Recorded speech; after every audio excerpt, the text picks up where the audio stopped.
This is VSiN, the sports betting network. Follow the money. That's what I always say. You always follow the money. Yeah. This is Follow the Money with Mitch Moss and Paulie Howard on VSiN. Here we go. Welcome in. Follow the Money on VSiN, the sports betting network. Mitch Moss along with Paulie Howard. We are live in downtown Vegas from the Circa Resort and Casino. Busy 3-hour program lined up for you here on a Monday. Obviously, plenty of playoff action in the NBA and the NHL. We'll hit it several times throughout today's Major League Baseball schedule. An update on the most wins in April market, which is always fun now that we have 4 days left in this month. Great guest on today's program as well. Ryan Heath is going to join us in 30 minutes. FantasyPoints.com. He had an incredible breakdown basically the night after round one of the draft, and with tons of data focusing on player landing spots that he liked and that he did not like. We'll hit that. Maybe there's a bet to make in the Rookie of the Year market at that point. Nick Whalen, tonight's NBA best bets with player props, and professional sports bettor Aaron Renning on the program as well. He's one of the best to do it in the NBA, which is where we are going to begin. Paul, should the Nuggets, and I'm looking at the screen right now, I see multiple sports books where Denver is an 11.5-point favorite. I look, just like anybody else, I get it. I know what's going on with the Timberwolves. DiVincenzo, that sucks. Ant Edwards, same thing. Mm-hmm. Should they be laying 11.5 in this game? Out of respect. You'll never see it again. I texted you Friday night. I couldn't believe it. The series price was $1.30. Yeah. It's only gone up 20 cents. The team's up 3-1. I know. And the injuries, how about this? 4 guys in the NBA have torn their Achilles in the last 2 years. They all have number 0. They wear the same jersey number. That's crazy. What, Tatum, DiVincenzo? Lillard. What was Halliburton? Was he 0-2? Can you believe that? Oh, my God. That's funky. That is satanic black magic there. But what happened Friday was all time. The comeback, the injuries, there's a shooting. You got to change channels because they're finding out what's going on with the president and what the second most points ever scored by a guy off the bench. Yeah. And what he did after the game, Randall, I had no idea he was this good. I remember a little bit in Chicago. That's a great line. Good. I know. And DeSumo goes crazy. So it's just fascinating now what you do with his props, what you do with McDaniels. Then you got the altercation at the end of the game. I thought maybe there could be suspensions. It doesn't sound good for Gordon, even if he's able to go today, based on what Edelman said and how he was, a gamer in the last game. And it's also, are they going to blow this up? I mean, if they lose this series, I would expect big changes in Denver. And who knows, maybe a coaching change. Because a lot of people are saying the window is closed, and this is, this would be unbelievable if the guy only wins 1 ring when it's all said and done. We're going to have several spots next year that are going to look completely different because of that. I think it's the end of Joel Embiid in Philadelphia. Yeah. And certainly it looks like it's going to be the end for Giannis Antetokounmpo in Milwaukee as well. Yeah. But what Gobert is doing to him, amazing, and what they've done defensively and had their number. I mean, Murray's shooting 26% from 3, and he's shooting 32% for the series, and Joker is shooting 39% for the series, and he's been terrible from 3. So to answer your question, no. And it's also who's out hustling and out working the opposition. All Minnesota, getting to loose balls, steals, easy baskets, playing with a ton of confidence. I mean, he's the king of talking trash and backing it up at McDaniels. I mean, what the confidence he's playing with, and I wouldn't be surprised if McDaniels and DeSumo have a huge game again tonight. Well, this is going to there is a chance here where we're going to have some fisticuffs in the game, though. The way it ended and the way that Joker responded to that. And by the way, he chose that moment to run his fastest in the entire series so far. But that's fair. And go after the guy at the end of the game. He's also, because of what you said about Gobert, this is the worst series he's ever played. The guy looks more mortal for the first time that I think almost ever remember in his career. Right. And so, but here's the thing. You're now chasing DeSumo. It's 20.5 at some spots, 19.5. Well, so Nas reads 12.5. What about Bones Highland at 9.5 or 10.5? He's going to get run tonight in the game. Yeah. There's no doubt he's going to get minutes and I'm sure take plenty of shots. Well, the other thing is he's going to get more shots, though. That's the thing. He had 43 points on 17 shots. Mm-hmm. That's incredible. And he's averaging 22 in the series and shooting 64% and 52% from 3, but he's playing for a big contract as well. And what are the Chicago Bulls doing? Trading him. And I didn't like the White trade, but this is worse because this guy's going to get a ton of money based on how well he's playing. So, yeah, you're chasing. but plus money at DraftKings to score 20 points. He's in his zone, and he's playing for a ton of money. There's also this, not all of that factored in, plus the Nuggets, they're awful defensively. Yeah. As we all knew going into the series, that was going to be potentially the downfall. I will tell you this, that there is one team that certainly wants Minnesota to take care of them immediately, and that would be the San Antonio Spurs. I think that they're now going back home, laying a big number in Game 5, up 3-1. How about that turnaround yesterday, by the way? Down 17 at halftime, and you absolutely blitzed them. So they're laying 12.5 in that game. They got to be sitting there watching the game tonight, just basically saying, can you please finish off Denver like tonight or in Game 6 when you go back home? Because we want this Minnesota team without DiVincenzo and probably without Ant as well in the next round. Can I interest you in Denver 16-1 to win the West? Because you'll hate yourself if it comes in. Like, would you fall over if they're up 2-1 in the conference finals against OKC? You're betting on Joker and Murray to figure it out. They've done this twice already in the same year in the bubble, rallied down 3-1. I don't know what's going to happen with Watson. Maybe you get him back in the next series. You're just betting on two great players figuring it out, and you're a huge favorite here. You're laying 11. You'll be favored in Minnesota, and you'll be laying a big number at home in Game 7. And the Spurs have been playing with their food so far. I mean, they were down 15 in both games in Portland. Okay, but here's the thing. When you watch the Spurs play, now I get that first half, you're down 58-41 at halftime. I realize that. That second half of action in Portland, to blow them out of the water, I'm sitting back thinking, this is going to be San Antonio and Oklahoma City for the next 10 years. Like, this team, they hit out in every pick. Mm-hmm. And they got the De'Aaron Fox trade was absolutely brilliant. Well, he finally showed up. Oh, he was did. Great. I know, but Harper off the bench, hello. I mean, that was... And Castle, like, every time I watch him, he gets better. And Wemby is just... Here's the thing, like, for those people who have hated the NBA since the 90s, you have to just do yourself a favor and watch Wemby play. That's all I'm asking you. That's all I'm telling you. If you refuse to buy into this sport, the guy will never see anything like this ever again. I can confidently say that. Right. To watch him out there at 7-5 with the way that he operates, and he's on his 7th block of the game yesterday, just dominating the game like that. And Castle fell to them at 4 overall in that draft a couple years ago. So, man. Chad Andrews says I'm crazy, and he's on with Humans and Murray coming up later tonight. And he expects them to blow it up if they lose this series. Well, but I just think I can't count them out because they've done it before, and you're betting on one of the best players ever figuring it out, and there are 2 key injuries with Minnesota. Maybe DiVincenzo isn't that big. And how about this? Maybe Ant's not that big because possible. Minnesota had no problems multiple times without the guy. Yeah. And they were telling Finch over and over in the regular season, don't worry about it, wait till the playoffs. And so far they were playing games and they were right. But I don't have a lot of confidence in Randall. And he's at 19.5, 20 as well. No, I'd look elsewhere other than him, but too. Yes, the Naz Reid, Bones Highland, those kind of guys. But the other thing is, the Porter trade is a debacle.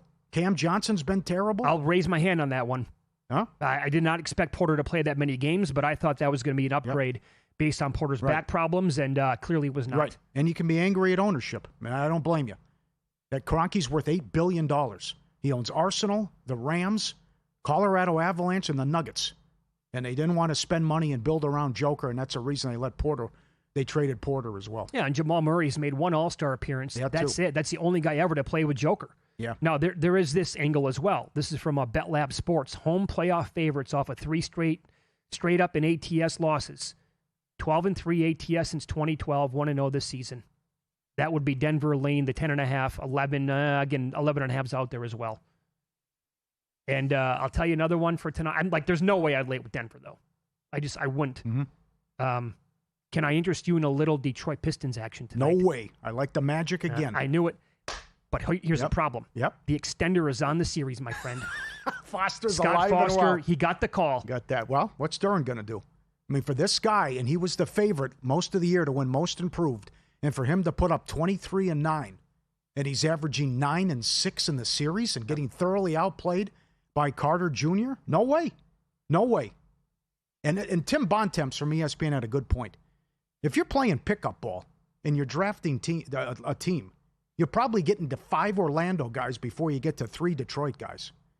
So in August, Orlando had a higher win total and was expected to be like a 3 or a 4 seed. True. Detroit wasn't supposed to do much. They were 20-1 to get the 1 seed. But everyone has been saying it's a fluke. They'll get exposed. They only have Cade, yada, yada, and now the other guys aren't playing well. But this is where it's not really, it's a 1 against an 8. But for 83 games, Orlando screwed around. And now they're finally showing up, whatever it was, and that the light went off. But they had a higher win total, projected to have a much better year than the Pistons. So I think they win again tonight, go up 3-1. Now, we're on opposite sides here. It's Detroit or nothing for me. But I also don't want to be late to the party here because the number has moved, and it's a bad number at this point. That's too much. They're down 17 in the last game, in the fourth quarter. I'm pretty convinced Detroit wins the game tonight. Oh. Yeah. But I just got to wait. Maybe I'll get involved in play, something like that. Need Duren to show up. It's been terrible. We will. So the thing about Detroit is they played like every regular season game like their contracts were on the line. And you had to love that out of them for a full 82-game season, obviously going back to the regular part of it. And now I think we're going to get just that A-plus effort out of this team tonight. And if Duren is ever going to have a big game, then it would be tonight. And the Scott Foster thing, you can laugh at that a little bit, but there's a reason why he's called that nickname in his entire career. Hell, wasn't he just on the Hawks-Knicks game? Game 4, big one there for the Knicks. I think he was over the weekend. So, yeah, I like the Pistons win the game, but they've been terrible so far. And it also kills me because I had one good quarter. Yeah, I mean, I think the Hornets also would have been up like 2-1 against this team potentially. Yep. Yep. Other than the third quarter of game 2, Orlando's been much the best here. And the same message, by the way, for the Philadelphia Flyers as I have for the Los Angeles Lakers. You got to finish off the team in Game 5. You can't have a Game 6 or beyond. Up next, today's Major League Baseball card down to the final 4 days in April. There's a good sweat going on for the most wins this month, and a few crazy scenarios can still unfold.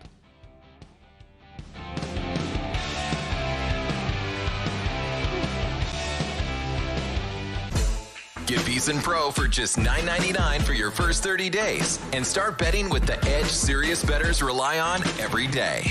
Access expert picks, real-time odds, and actionable insights across every major sport. Plus, get player prop projections powered by Opta AI, daily picks delivered straight to your inbox, and betting guides for every major sporting event. Visit VSiN.com/subscribe for just $9.99 and join us on the Sports Betting Network.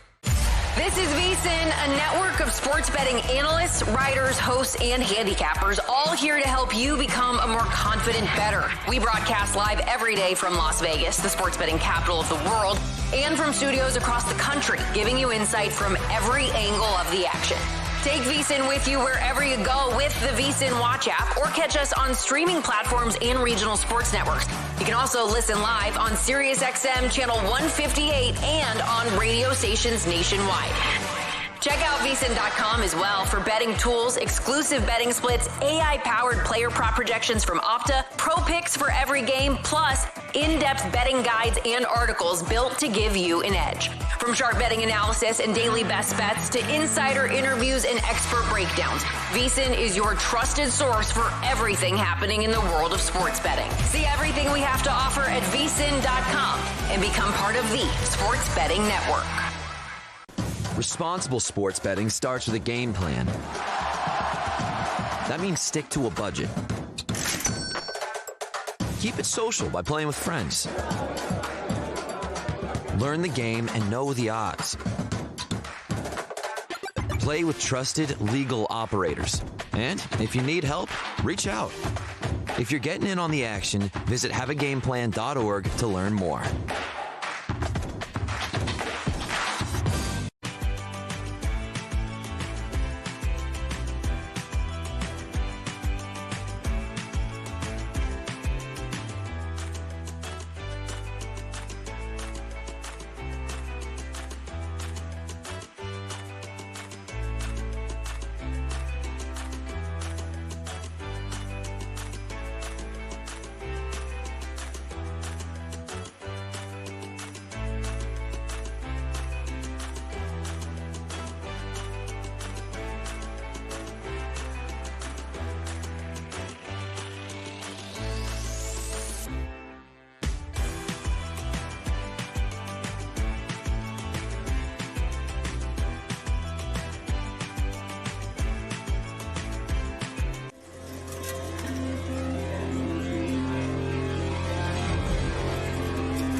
This is Follow the Money on VSiN.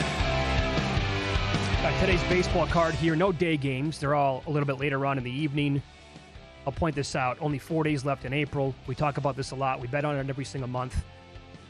So the most wins in the month of April market. As of right now, the Atlanta Braves have 17 and the San Diego Padres have 17 as well. The Cubs, the Reds, and the Dodgers each have 15 wins so far. The Braves have the day off today. They'll get 3 with the Tigers to close the month. The Padres have a 3-game set starting today at home against the Cubs. Yeah. They're back from a long road trip, which includes the 2 games over the weekend against Arizona in Mexico. So, Malinsky special kind of idea. Vasquez has been awesome. Boyd, not so much. So, it looks like it's going to come down to those 2 teams. I have a bet on the Braves here at Circa. So, I cannot have them split with the Padres because the tiebreaker is fewest games played. Now, the Padres are going to have 2 fewer games and almost win the month. How impressive is that? Yep. But I'll give you, here, a couple things could happen. I'm just going to throw it out there. If the Cubs sweep the Padres, they will finish with 18 wins. Then it depends on what the Braves would win. Now, what if they get swept by the Tigers? Under that scenario, the Cubs would still finish ahead of them and the Padres. But then it also comes down to what happens to the Reds and what happens to the Dodgers. They play 3 games to close out the month. If they sweep, they're going to finish with 18 games. So there is a scenario, both those teams right now in front by 2 games might not even cash. Could be a mess at Caesars where you play. It could be a 3-way tie. Oh, the dead heats, yeah. The dead heats, how it could work out. But at least you get paid and it doesn't come down to where it's Circle. You only want to have 1 winner. But it's a great bet and it's a great race and a ton of fun. And we will expand on May once Books will probably post odds for May, I'm guessing later on today or tomorrow. And then we'll discuss new teams that we want to attack it with. I saw some, the preliminary look at the schedules. It looks pretty good for the Dodgers. I'll just say that. But you're going to get maybe 3-1 tops on LA. Not even. It could be lower than that, I guess. So, yikes. They should have a lot more wins. The offense is letting them down. Yeah. No. And the bullpen in the Cubs game. But Yamamoto goes tonight, $3 favorite. 1 bad inning against the Giants. That's it. But other than that, he's been great. Quality start in each of his 5 outings. And you're paying a big price. But again, he should dominate tonight as well. And the Dodgers should get the win. You want Max Muncy props at all? Dialed in. How many home runs he has? Yeah. Right. Now, very small sample size, but in his career against Paddock, your guy going tonight, Muncy is 4 for 15, 4 extra base hits. 2 of those have left the yard. God, the last time, it was last week when I made the case for Dodgers, alternate run lines, and they got shut out, by the way. But how does the offense not get going against Paddock in this game? Yeah. It's terrible. Yes, he is. Batting practice. Should be all over him. No doubt about it. You can lay your 2.5 runs tonight. Okay. Yep. Yankees are taking on the Rangers. This is in Texas. Max Fried is going for the Pinstripers against Leiter. So far on the year, all of the numbers for Fried are sparkling. I mean, more than 40 innings pitched already, a 2.4 ERA. The expected ERA is lower than that. Hasn't allowed many home runs at all, 0.22 per 9. He has recorded 19-plus outs in 5 out of his 6 starts this year, and he's gone at least 7 innings in 3 of them. Leiter, the K numbers are good. His ERA is almost touching 5. And Fried's numbers against the Rangers, this particular lineup overall, 124 plate appearances, almost a 30% K rate out of him, and a 168 batting average, 260 with the weighted on base. So, again, over that sample size, the Rangers hitters haven't really done much. And this number's kind of been all over the map. There was a book that had almost 190 earlier, and now the Yankees are down to minus 160 here at Circa. Yeah, seems a little cheap. I don't want Texas. Neither do I. We'll find out a lot about Texas coming up, as they have it's a Yankees 6 times over the next 11 days at Detroit, Cubbies, Diamondbacks. So it's a tough schedule coming up, and I would think they lose tonight, and then we'll see. Tomorrow's DeGrom against Schlittler. That's phenomenal. So Yankees are hot, playing good ball. And 8 of their last 9, I think they win again. I think the price is right. Best team in the American League? Yes. I think so, too. Yes. Imagine when they get all their guys back. That's right. Get Cole back, right. Yeah, and now, so the Red Sox are playing at the Blue Jays. Who fires a manager and cleans house? He wins 17-1. But that's also, who put the roster together. Yep. People think Cora's a good manager, but it's one thing to get rid of the manager. They got rid of everybody. What happened? Yep. So Crochet said it stinks where he paid for our crimes. It's not his fault how bad the players have been in the team, but he whacked everybody here. So see how long the bump goes, if they can turn it around, but certainly biggest disappointment. Huge disappointment. I would totally agree. And it's not like Toronto's great either, how they've struggled. So this is a tough series. Remember the hype coming in on a guy like Roman Anthony for the Red Sox? Yeah. And he was bet down below 20-1 to win the American League MVP during the World Baseball Classic. And I said on the air, I'm like, look, I like the guy a lot. I'd like to have a big ticket on him. You can't bet him at 14 and 20-1. It's an absolutely ridiculous price. And he's one of the reasons why Cora's been fired. The guy's been an absolutely unmitigated disaster. He's way better than this, and he's got to perform. Yeah. And a month into the season, that's not necessarily going to be all of the manager's fault, obviously. Your guy Cease has been good, but he's been really good. I don't like this at all. Trevor's story. It's up in the air what the true direction of the franchise is. Well, you're 11-17, and everyone's. How long are they going to give this? Give it a shot here, where it's like, okay, break out of it, or we clean house, and the fan base is furious. Sell the team, all this other stuff. They're ticked off, and this certainly shouldn't happen, especially how good they were last year and the expectations of this year. Sure. It's been a disaster. Well, if the fan base is sitting there telling you that they're mad because of ownership not thinking like they're in it to win it, they only want to print money, that's it, that's all they care about. Yeah. I get why they're so mad then. Yep. Because you're too good for this. And you won 4 titles in the span of 14 years? How about you act like it? Right. And make runs again and have good teams on the field when you're making that much money overall. Cease, you're exactly right. 15.5 Ks per 9 so far in the year. And against this Red Sox lineup in 59 plate appearances, a K rate higher than 32%. I know it's been very popular to bet him over with the K props this year. Feels like every time I bet on Dylan Cease, he goes out there and gives up about 6 runs in 3 innings. So, the Sox are 8-14-6 so far in the first 5 this year. So bad overall and bad in the first 5. All right, and the other, you got to come back with Messick, right? He's had 1 bad inning. He's 6-1 with a 2.30 in his career. They're 5-0 this year when he takes the ball. Mm-hmm. Other than the bad inning against the Astros, that was also coming off the near no-hitter that he had.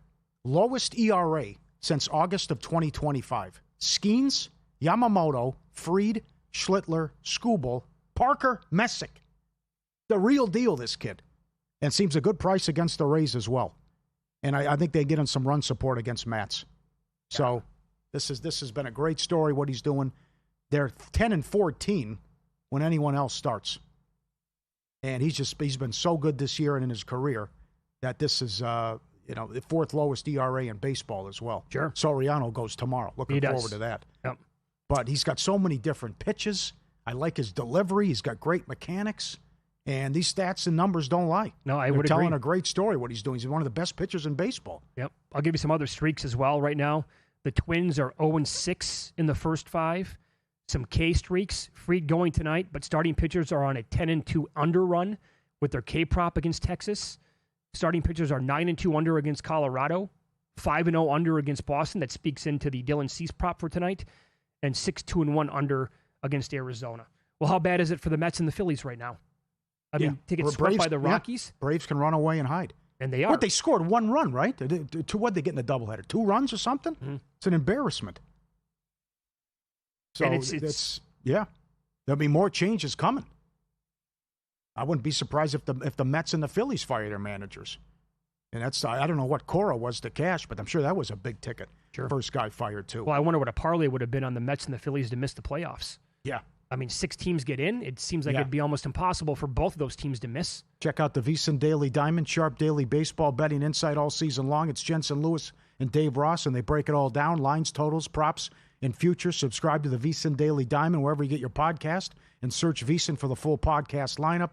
Everything from the NBA, college sports, horse racing, and more. We are the Sports Betting Network, and check out the VSiN Daily Diamond. The kid for the White Sox keeps hitting home runs. He's tied with Alvarez. That's a great story. Yeah, and he's a short shot to win the American League Rookie of the Year right now, although the kid from Detroit actually has better numbers across the board. And I'll point this out, too. We're going to find out who the Rookie of the Year is tonight in the NBA. What do you think? Prediction markets right now, Cooper Flagg is almost a $7 favorite. Unbelievable. So did enough voters really change their mind from that straw poll, or is this maybe an Arvell Reese situation all over again? I think it's prisoner of the moment. It's the ballots were sent out late because of Luka and Cade, and then they saw what happened in that 1-2 games down the stretch, and then how Knippel struggled in the play-ins. Yeah, we'll talk NFL draft up next. Ryan Heath, Fantasy Points on the program. He wrote an excellent story on landing spots for first-round picks. We'll go over that coming up next.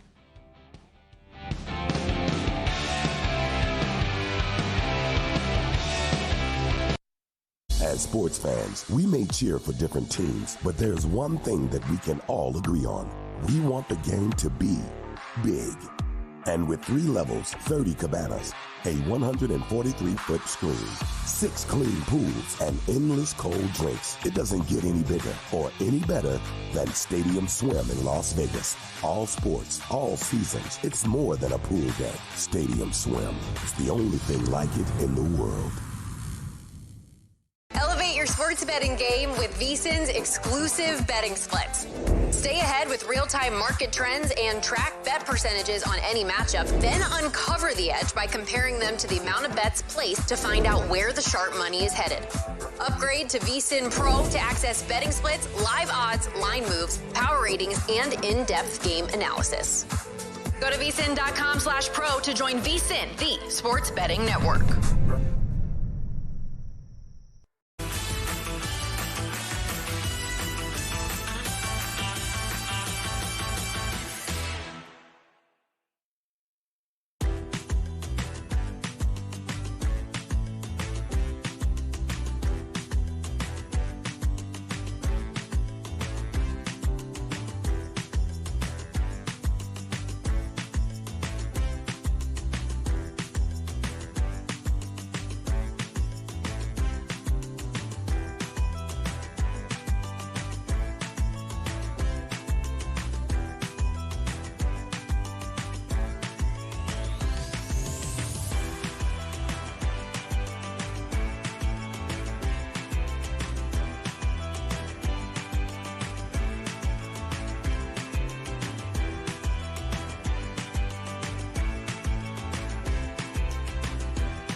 This is VSiN, the sports betting network.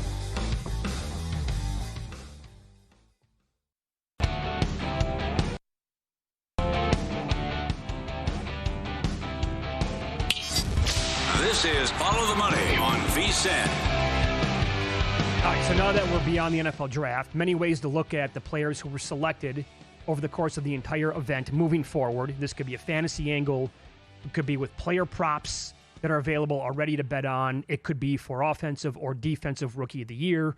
And Ryan Heath joins the program now, has an excellent breakdown and write-up on fantasypoints.com, and he's on the progressive guest line. Ryan, thanks so much for the time today. How are you? I'm doing great, guys. Yeah, I've been pulling all-nighters every single day of the draft, so we're through that. Yeah, just get to the fun part, get to talk about all these guys in context with their teams, with their landing spots. So, yeah, I'm doing great. Thanks for having me. Yeah, you bet. And earlier today, I tweeted out the story for those that want to get it via X. And let's begin. And basically, it's like landing spots that you liked, you were neutral on, or you did not like for a lot of the first-round picks. And let's get into the first guy that you wrote about. But you really liked the landing spot for Jordan Tyson, yeah, going to the Saints? I did, yeah. I think the mistake people will sometimes make when it comes to landing spot analysis on a surface level is, oh, I want the guy that's going to be the number one wide receiver on his team, which Carnell Tate got that outcome, as opposed to a Jordan Tyson who goes to the Saints. Yes, Chris Olave is there, but looking at the bigger picture, this could be a really, really fun offense. We have seen head coach Kellen Moore as a play caller just be near the top of the league in pace of play almost every single year that he has called plays.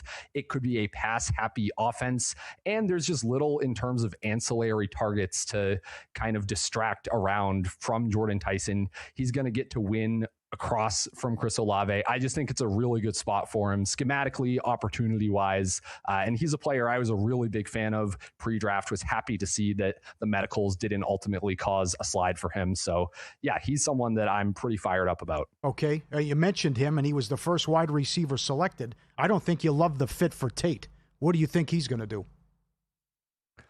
Yeah, this might be, I'm being a little bit more contrarian. I think it's a totally fine fit in terms of, yeah, he goes and he gets to immediately prove how good he is. But when it comes to what we do, when it comes to fantasy football, when it comes to betting props, just when we're concerned about filling the stat sheet, I'm just a little bit less bullish on this situation with Cam Ward as his quarterback. I am not personally a massive Cam Ward believer based on what he put on tape and in the advanced stats last year. So I'm just a little bit worried about longer term, or I guess a shorter term ceiling for Carnell Tate in terms of operating in that offense. He's much more of like a boundary receiver that's going to win as a true X against like an opposing team's number one corner. That's not anywhere close to the easiest job on the football field when it comes to, filling the stat sheet. So that's the only nitpick I'd have with Tate. Ultimately, I still like him quite a bit. Him and Tyson are similarly tiered for me in just about every format or context or projection or bet that you can make. But I just wasn't quite as crazy about that for him as I was for Tyson. Okay, so there's a little bit of the good and the bad. Let's get into one of your uglies, I guess, so to speak. And however you would want to attack this, maybe this would be more from a first-year fantasy standpoint or even like a dynasty league. But you were way down on Kenyon Sadiq and also Omar Cooper to the Jets. I love how opinionated you were at fantasypoints.com. Explain to the audience why you didn't like either pick. Yeah, so neither of them, just even before we get into them being both on the Jets, neither of them have incredible production profiles looking back at their college careers, right? With Price, it's a little more excusable just in terms of he played with very strong target competition at Oregon, still came out at a young age. So you can paint a story, a scenario where he would have been a lot more productive as a receiver, but this is still ultimately like a bet on athleticism, a bet on traits for them to translate to the next level. That's just not the type of prospect that I'm usually as into. And with Omar Cooper overall, yes, very productive in his final season, but really was not earlier in his career. We typically look for wide receivers to produce earlier when they're not the biggest and the oldest and the fastest player on the field. And Cooper didn't until his final season. So that's just a little bit of a negative kind of mark against against him as a prospect. But in terms of the Jets, I'm a little annoyed both at the Jets from a real life perspective and a fantasy perspective, because I think these guys are a little bit redundant in terms of how they're going to win, or at least how they're going to stuff the box score, right? Sadiq and Cooper, two of the better parts of their profiles is their after the catch ability, what they can do when they take a screen or a short pass around the line of scrimmage, turn upfield, make guys miss, right? So which one of them is going to take that role is kind of the big question. We don't super know right now. So I think it makes both of them kind of risk reward, low floor type of plays. And of course, I would also argue you have Breece Hall there, who I think is a better short range after the catch receiving weapon than either of them. I'm a huge Breece Hall fan, and they haven't used him that way really at all over the past year with this current regime that's in New York. So yeah, I have lots of axes to grind with the Jets and their player selection, but that would be my fantasy takeaway is I think all of these guys either take away from each other, or you hope that one of them kind of busts out so that the other one can hit the ceiling in that sort of after the catch design target role. Okay, so I've seen some crazy projections for Love. You have Connor, you have Algier. I'm seeing 1,200 rushing, 500 receiving, 10, 11 touchdowns. What do you think? What do you expect from him? Yeah, those are a little bit heavy to me. For Love, I think I'm a little more positive than some people in that he gets clear runway from a receiving perspective, which is important both for fantasy football, for receiving props or what have you. I think he's immediately just the best receiver out of the backfield on the team. James Conner at 31 years old off of a foot injury doesn't scare me very much. Trey Benson, I don't think is even a real player at this point. Tyler Algier, very much like a 2-down goal line type of back. So I think Algier is who cuts into him the most, and it's probably just from a touchdown perspective. So the comparison I would make would be Bijan Robinson's rookie year, which is easy because Tyler Algier was also there for that, cutting into him, right? So yeah, I don't know that he's going over 1,200 rushing yards. I don't know that he's going 10 touchdowns, but he could be efficient on a bit of a smaller workload, like the leader of a committee, 60-40 type of deal. Fantasy managers will probably be annoyed with the amount of touchdowns Algier scores with Love coming off the field, but long term, I think this is solid enough for Love. The talent is going to win out. The Cardinals can be in a position to add at the quarterback position later going into 2027 and beyond. Okay, very good. Well, how about a bet on his college roommate to win Offensive Rookie of the Year? Jadarian Price goes last pick first round to Seattle. And as you were writing about, like, this is his backfield, right? Until Charbonnet's going to come back. When are we talking about? Sometime in October, maybe? Yeah, I think October might even be like the optimistic timeline because, Charbonnet waited a bit to get his ACL surgery. It could be November. So that is nice. It gives him a little bit more of a runway to establish himself. But what I would say on Jadarian Price and any Rookie of the Year bets is I don't know that he's just going to take over the backfield entirely, right? I think he's going to be the go-to on early downs, will certainly be the leader there. But this is a 200-pound running back with no real receiving profile coming out of college. Even if you look on a per route basis to control away the Jeremiah Love of it all, just not a very efficient or productive receiver. And that's a component that's important for running backs in today's game. So I think even an Emmanuel Wilson is probably going to be involved this year running routes even before Charbonnet comes back. We have seen how Seattle wants to manage their backfield, which is even when they had an explosive 2-down runner type like a Ken Walker, for example, they're supplementing this with Zach Charbonnet at the goal line on passing downs, right? So I think we could see a similar thing with Emmanuel Wilson. So I would shy away from any Jadarian Price Rookie of the Year bets. Okay, we have about 90 seconds left. What would you make of, what did you make of the pick by the 49ers to grab wide receiver DeJean Stribling? That was early on in the second round. Yeah, here's what I'll say. The history of these big reaches against the media consensus boards is very poor. And it's especially poor for Kyle Shanahan and the 49ers in that era, right? Very rarely have these worked out. Deebo Samuel's the only one that turned into really anything. So I'd keep that in mind, but I'd also keep in mind that Stribling, per Shanahan's press conference after the draft, he basically just said, yeah, this guy fits the F receiving role, which is an important role in the Shanahan offense. It's what Jawan Jennings used to play, where the blocking from this receiver is very important, but it can kind of breed mismatches all around the field. So with that in mind, I would say, look, Stribling has this role cut out for him.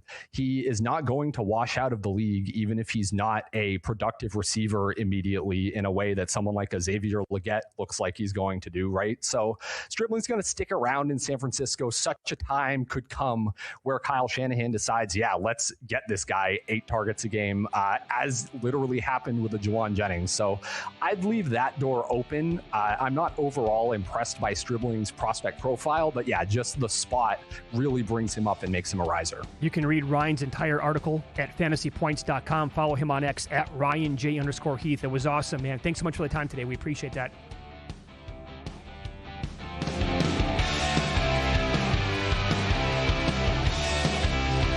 VSiN's player prop projection tool is now available for the NBA. Get projections for points, assists, rebounds, and more, powered by Opta AI. On VSiN.com/NBA props, we line up our projections against the latest DraftKings odds, so you can quickly spot mismatches and find value before the market adjusts. The NBA player prop projections tool is available exclusively to VSiN Pro subscribers. Check it out now at VSiN.com/NBA props and join us on the Sports Betting Network. Your favorite VSiN shows and personalities are now available to download as podcasts. Catch every hour of our live broadcast with VSiN Best Bets, or find your go-to show and download it directly. Get instant reactions to last night's games, sharp analysis on today's biggest matchups, and everything in between. Whether you're commuting, working out, or just catching up, VSiN lets you take the action with you wherever and whenever you want. Search VSiN on your favorite podcast platform and get in on the action with VSiN, the Sports Betting Network.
Win Some, Lose Some is sponsored by the Sharp Plays.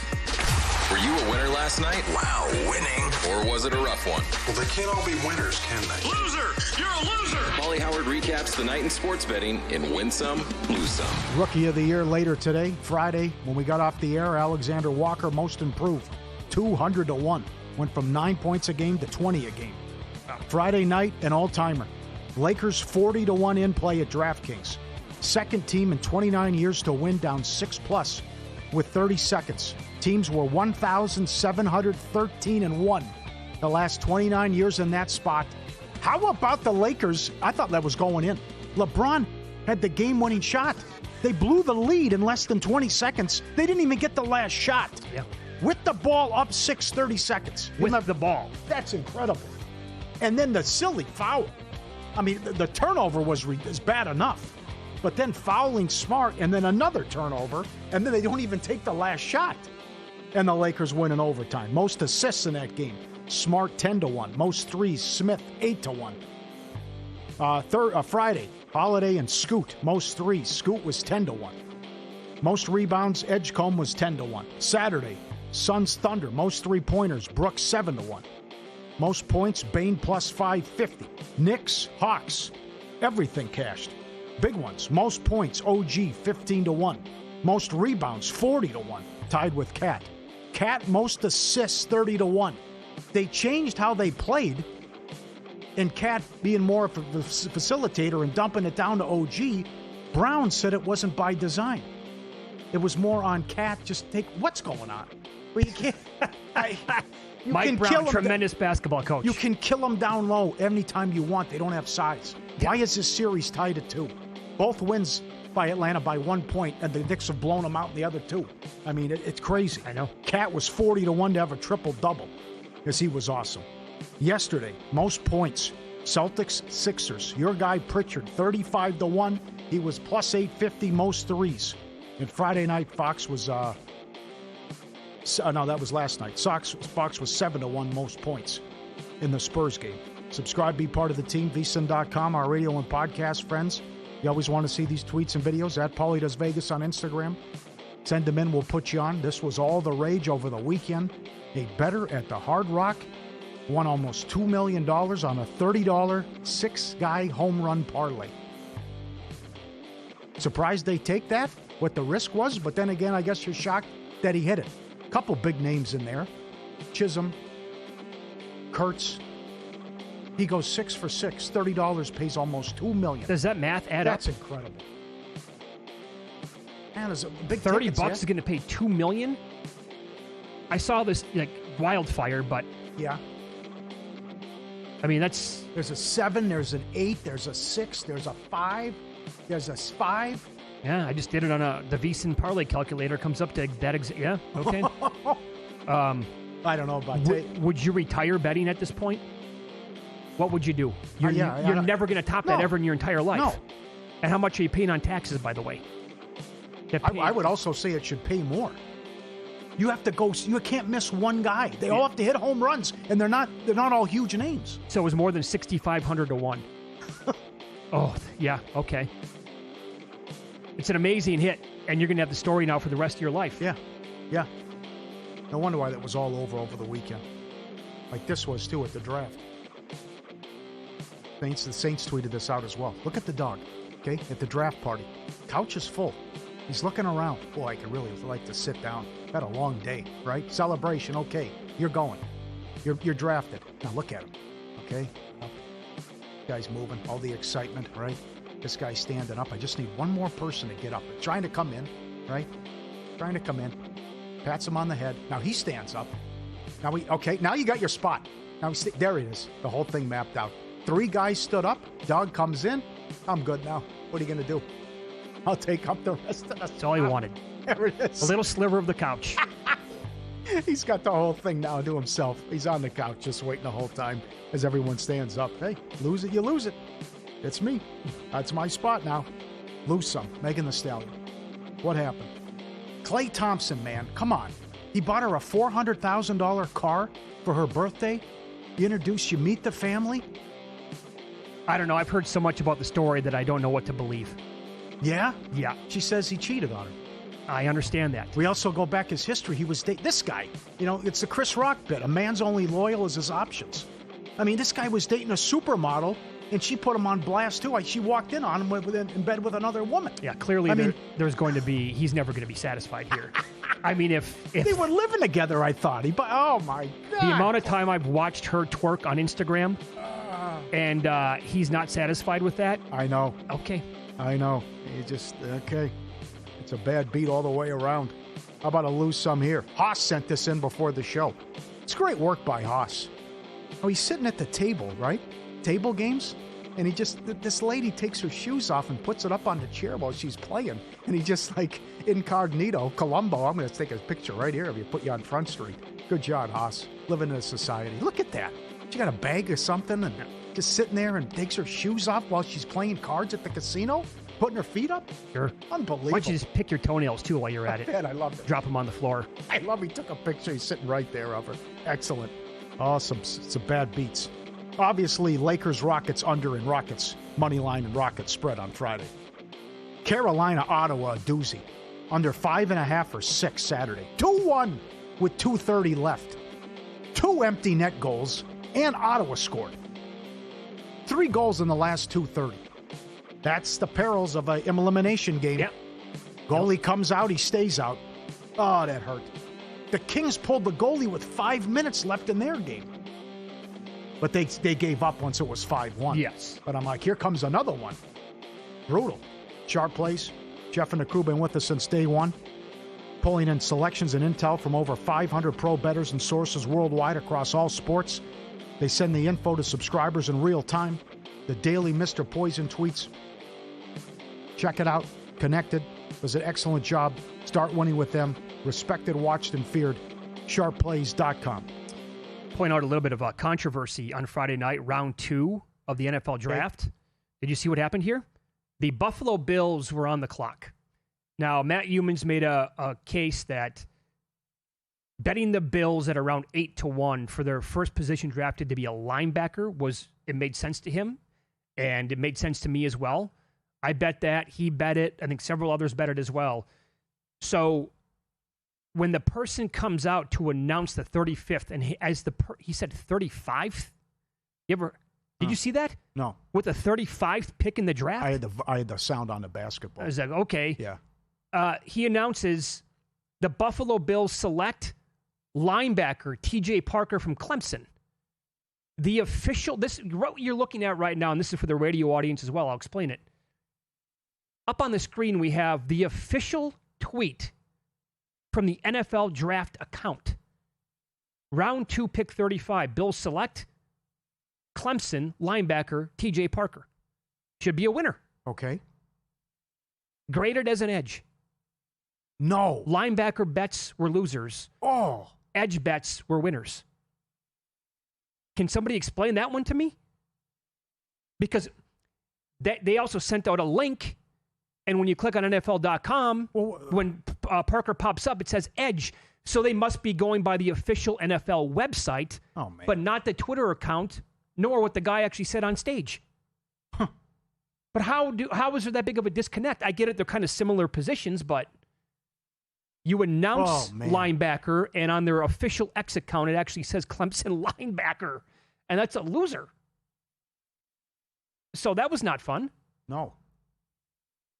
Did every place grade it that way? To my understanding, as of right now, yes. But I only got confirmation from a couple. I don't have like 6 or 7 how they graded it. So, and I don't know if they're all the same or if they're all different, by the way. I don't know if they all go from like NFL.com with the actual player's name and the profile that they go with, but I waited and waited and waited. I'm like, is this going to be a winner? They got to like round 3. It was over with. I'm like, hello? And finally it came up as a loser. I'm like, oh, what? Really? Mm. So even like little details like that can come back and get you. I thought they were going to go Rodriguez, by the way, from Texas Tech. But then they kept trading back, and they kept trading back, and it never happened. So overall, what'd you make of the draft? Not bad. Yeah. Great turnout. 13.2 million watched. Yep. 800,000 people standing in a parking lot. God bless them. And I'm glad Gunther went, too. Loved the haircut. Yeah. See what happens with Pavia now. I guess I wasn't surprised by that. Someone gave it out, right? Who gave that out on our show? The over. That was 200.5, I believe. Yes, right. A little surprised with Nussmeier. We knew Arizona would go back. that happened, right? Well, that seems a little high, though, for Carson Beck. Yep. We'll dive into player props on the board tonight, NBA playoffs. Who's eating for the injury-riddled Minnesota Timberwolves? We'll discuss with Nick Whalen coming up here on Follow the Money. It's